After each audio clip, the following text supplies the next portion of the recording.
Alright, another Games of the Year list. You know how it works by now. The fact that I'm doing 15 instead of 10 means it was a good year, and I go by games I first played in 2019, not games that came out in 2019. We got a lot of ground to cover, so let's just get right into it.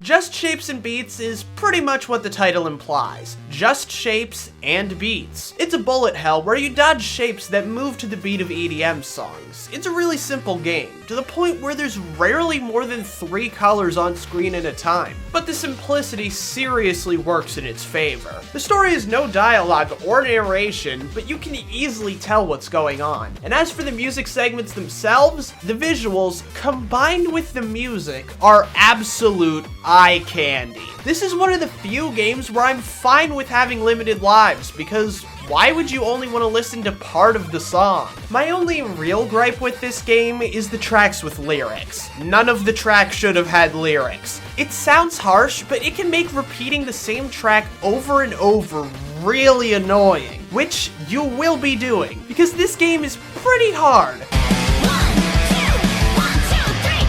Here's something I bet you guys didn't know. I have an Oculus Rift. It sounds cool, but I don't really use it that much, as setting it up often feels like much more of a hassle than it's worth. But there is one VR game I was motivated enough to finish. And no, it's not Rhombus of Ruin. Psst. If you watch one of my earlier videos this year, you already know the answer. Trover Saves the Universe is an interesting beast. Most VR games are in first person to try and make the player feel more immersed. Not Trover though, it makes use of the VR in a different way. Here, you serve as the camera, and the entire game is built around playing with perspective. The camera doesn't automatically follow Trover. You have to do it manually, which is actually pretty cool, especially in VR. The game was also made by Justin Roiland, so it's got his trademark style of humor, and I gotta say, it works better here than anywhere else I've seen. Don't get me wrong, his insane, long-winded improv can work in a setting like Rick and Morty, but it works best here because there's not much of a story it has to worry about interrupting. Instead, it's just in the background while you're doing something else, so it really lets him go all out. He used to come into my bedroom and just scream about lasagna for no reason. He was like in a trance, I couldn't even talk to him. It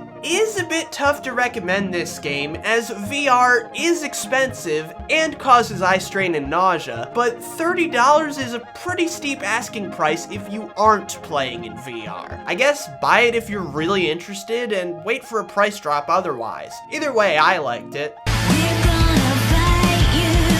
This year, I played not one, but 2 incredibly surreal walking simulators, Smile For Me and Broken Reality. Since both of them are pretty similar in terms of concept and quality, I figured it would make sense to put them both at this spot. The most interesting thing about these two is that they're surreal for different reasons. Smile For Me is weird because of the characters. They all have these strange, colorful designs and personalities that are even stranger. The goal of the game is to perform various tasks to cheer them up, and they all range from a little odd to completely insane. The environments are also weird, but it's more so to complement the weirdness of the people around you. The utter strangeness of these characters makes them pretty charming and helps make the game memorable. Broken Reality is almost the opposite. Here, it's the environments that are weird and the characters that complement it. All of the areas in this game are based off the early internet, and despite how tacky that makes them sound, there's this weird beauty to each of the areas, except the last one. That place is just ugly. The different ways you can interact with the world around you are also pretty good. They make for good puzzle solving and add to the fun of racking up likes. So yeah, both games have puzzle elements and are incredibly weird. One game's weirdness is really charming, while the other's is beautiful. If I had to pick which was better, I would probably go with Broken Reality, as it is longer, although the final level seriously sours my mood, so I'm not sure. Either way, both are a good time. Oh look! I have an excuse to talk about Homestuck again. I guess I'll start off by saying that this game's very existence is weird. For those who don't know, Hiveswap is a spin-off game of Homestuck that takes place in the same universe but doesn't follow any of the same characters. It's being released episodically, and episode 2 is taking forever. So, in order to tide the fans over, they periodically release dating simulators, or excuse me, friendship simulators, for each new troll in the game. And despite the fact that this is essentially just filler, it's really good. The writing's superb. It's really funny, and most of the characters are really entertaining and well defined. The music and the character designs are really well done too. I've actually listened to some of these tracks while working on projects for school. The game also occupies an interesting place in the Homestuck universe. Despite the trolls being such a focal point of the comic, almost none of it takes place in Alternia. Here, you really get to see the world they live in, and it's fascinating, screwed up, and hilarious. Also, you don't actually have to have read Homestuck to enjoy Hiveswap. So if you've been curious about Homestuck but got scared away by the massive page count, this is a great jumping in point.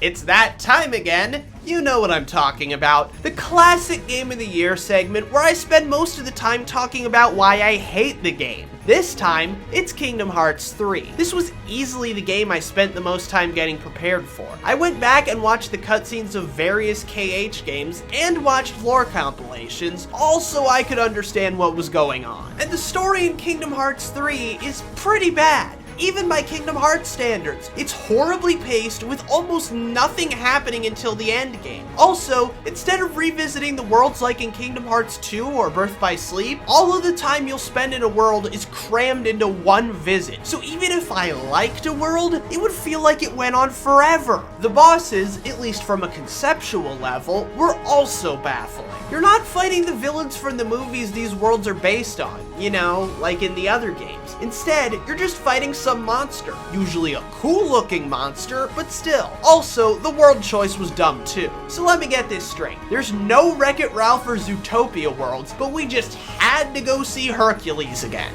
Oh, and the gummy ship segments are awful. Okay, now that I'm done venting, what do I like about this game? Easy, the combat. It's a lot of fun. You can run on walls, your keyblades can transform, and you're constantly charging up these team attacks. All of it's super flashy and a ton of fun. Plus, the music and visuals are top notch. Even in the worlds I didn't like, the environments looked great and made you feel like you were in that movie. Yeah, it's completely mindless, especially since it's so easy, but I still had fun with it.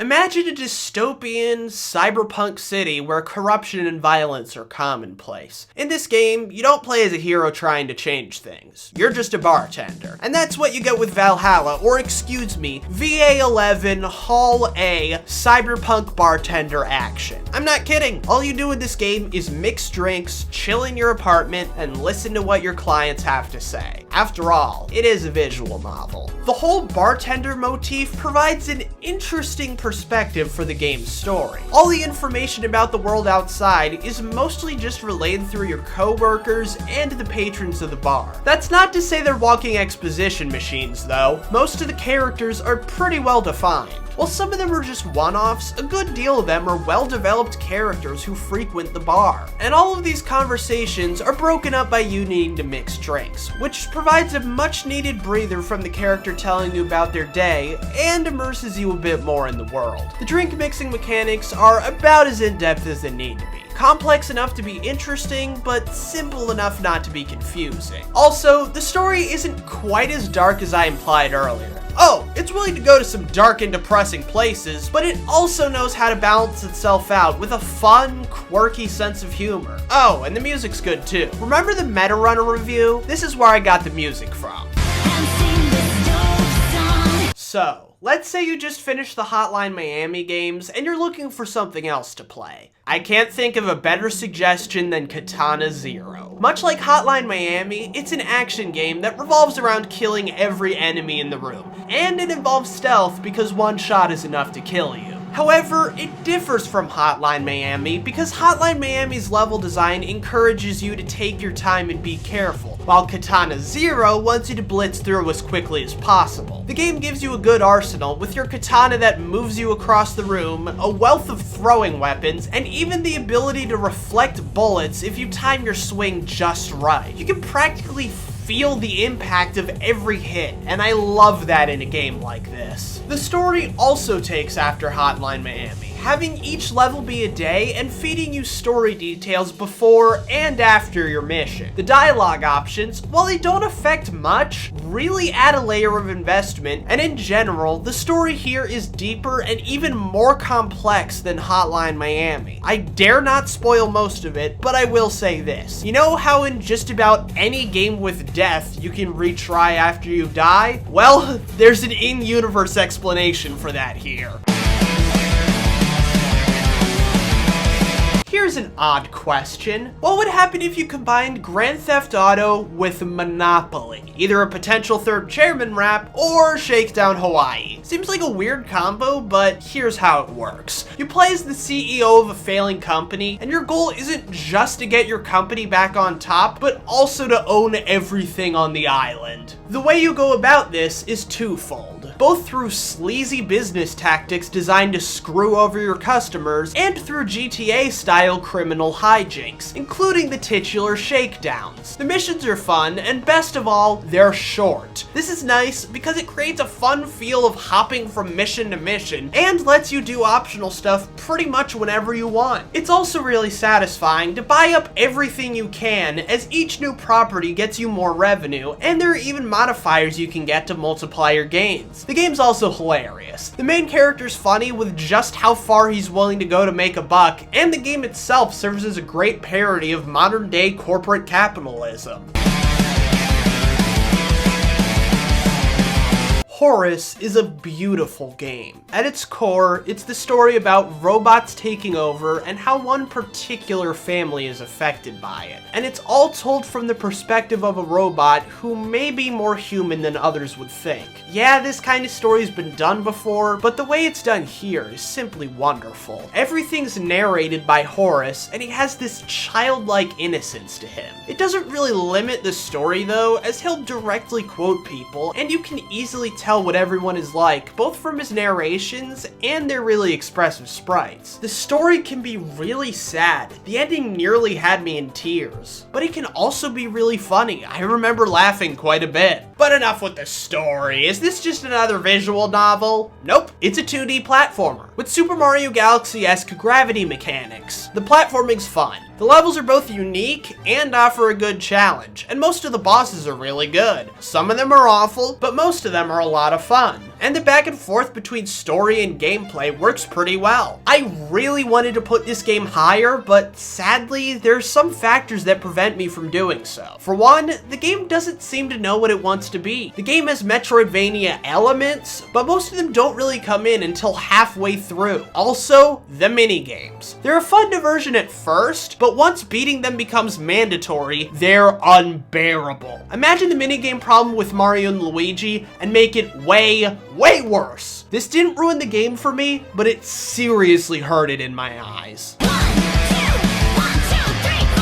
Now, I bet you were expecting to see Kindergarten 2 show up on this list, but I also bet you weren't expecting to see it this high. And honestly, I wasn't expecting to put it this high, but that's just how it worked out. Despite it being a pretty small game, I really enjoyed the original Kindergarten, and Kindergarten 2 literally gave me everything I could have wanted in a sequel. The missions are longer, there's plenty of new characters, and the old ones have been developed even further. The game keeps the same comically sadistic style of humor the original had, and gives a greater sense of adventure to each mission. They also interlock beautifully. Every action you can take throughout a day will have a use in a future mission, even if you don't know what it is yet. And that's about all I have to say. If you're wondering why this entry seems shorter than the others, it's because I already reviewed this game, so I'm trying not to repeat myself too much.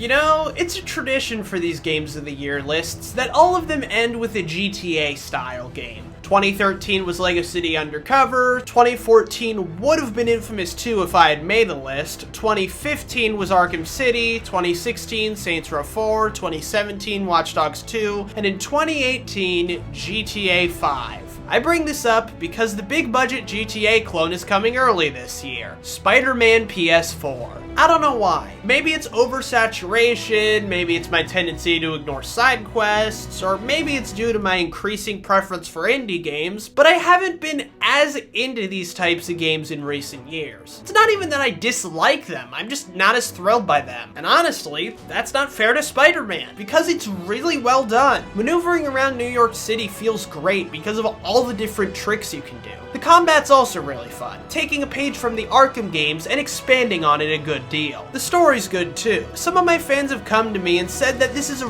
really underappreciated Spider-Man story, and I'd have to agree. The game's length allows it to feel like an epic, and most of the plot lines are interesting. Honestly, it's a better Spider-Man story than most of the Spider-Man movies I've seen. Not Spider-Verse though, but you already knew that. I think the best part of the game though is the action. Every mission has this huge sense of scope to it. Regardless of what you're doing, the game does a really good job of making it look awesome. Good news, guys! I found another murder mystery game after finishing the Danganronpa series. No, it's not Ace Attorney. I'll get to it at some point, but I haven't yet. I'm talking about AI, the Somnium Files. Although putting it in the same category as Ace Attorney or Danganronpa is a bit misleading. Why? Because those games have a series of cases. This game only has one. I'd say one of AI's biggest strengths is its characters. All of them are really memorable and well developed. Date and Aiba in particular have a really entertaining dynamic, especially in Somnium. And that brings me to the main and kind of only gameplay mechanic in this game, the Somniums. Basically, you have a special machine that lets you dive into people's dreams to get info for a case. These segments can give some interesting insight to the character, make for some funny interactions, have some surreal puzzle solving, and even be a bit of a challenge, as you have to manage your time carefully in there. But then there's the best part of Somnium. There are branching paths in a few of them, and here's the kicker. While there are only a few of these branching paths, each one of them seriously impacts the story. This was a really pleasant surprise. Words cannot describe how many times I've been burned in this department. Not only do all 5 of the routes have really different feels from each other, but the way information is split between them is genius. Details that are only briefly mentioned in one route may be the focal point of another. Even the ways events are changed based on what you find in Somnium can tell you a lot about the case. And of course, the mystery is so elaborate that you can't solve it until you've seen all the routes. Seriously, some of the routes will flat out block you from progressing until you've seen more of the story. And while I dare not spoil what the answer is, I will say that the answers and the finale were satisfying on both an intellectual and an emotional level. So no need to worry about being disappointed. Oh, and since this is made by Spike Chunsoft, I bet you're wondering where I'd rank it compared to Danganronpa. While I don't like it as much as Danganronpa 2 or even the first one, I liked it way more than V3. Although, like I said earlier, comparing it with Danganronpa is kind of a hard thing to do.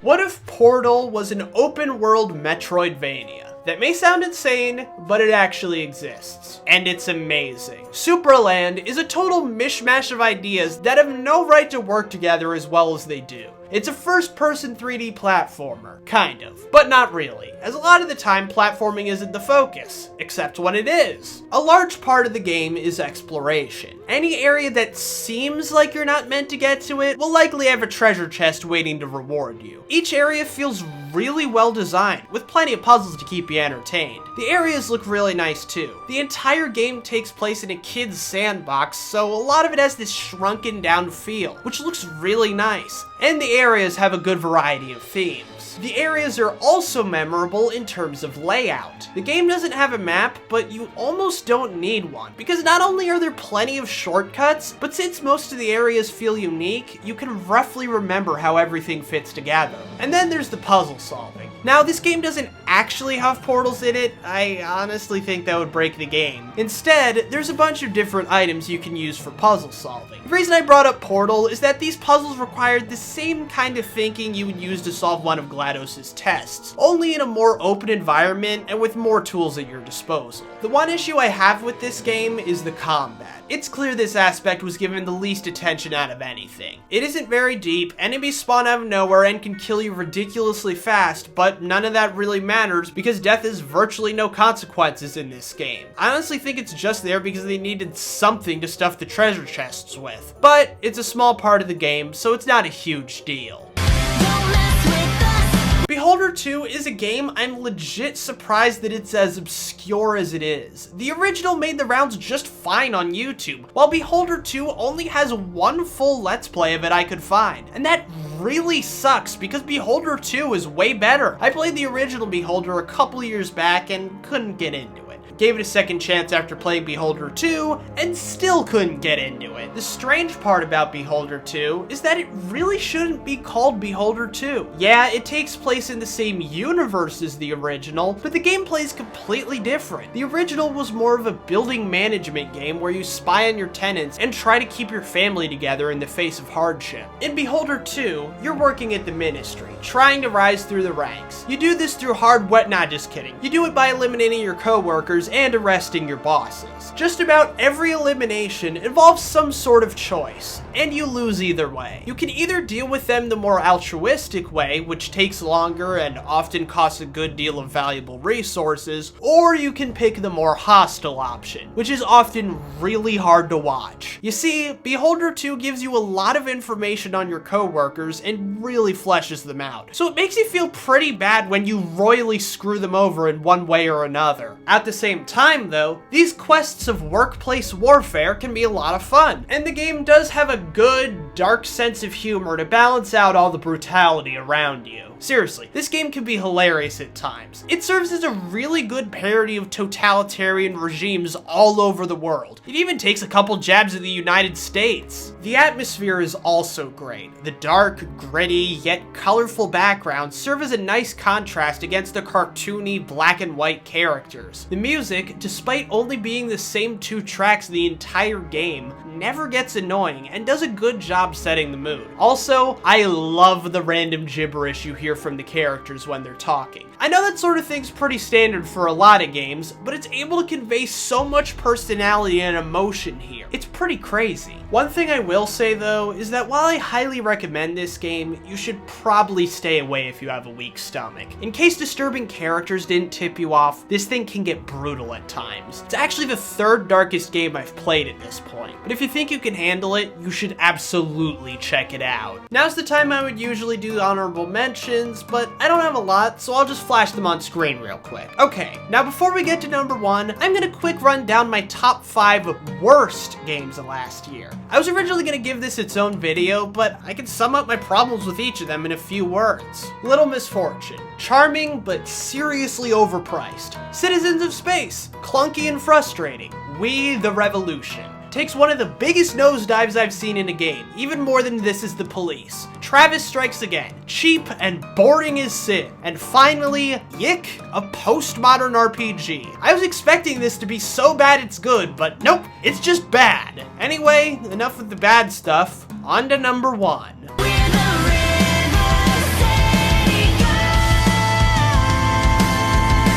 Knowing me and knowing everything that's been on this list so far, I think you can figure out what number 1 is. Luigis Mansion 3. Despite it being so short, I absolutely loved the original Luigi's Mansion. I had been waiting a long time for a successor, and while Dark Moon was good, it was a major downgrade compared to the original. What makes Luigi's Mansion 3 so special is that it not only managed to top the original, but it combined the best aspects of both games.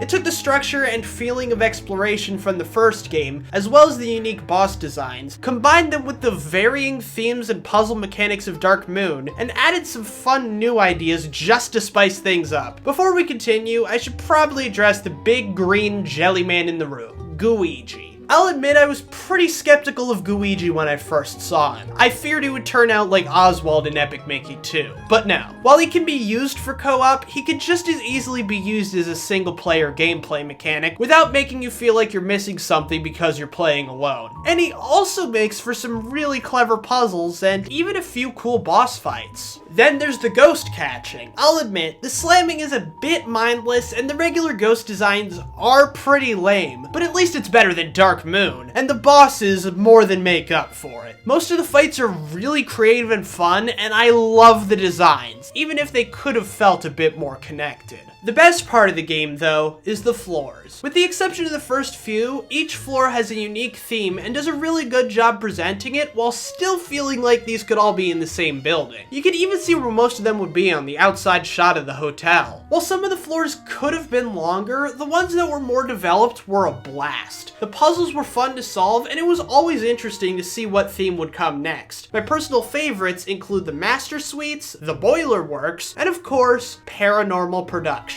With the Switch, so many Nintendo franchises have been taking massive leaps forward. While I can appreciate what they did, most of them weren't really what I was looking for. Luigi's Mansion 3 is a game that gave me everything I wanted and delivered it in spades. And that's something I think is worth celebrating. I am Defoffalizer, and 2019 was definitely a step up from 2018. It'll be interesting to see how 2020 plays out with this Defoffalizer 10 challenge. I mean, I can't have that many games to play this year, right?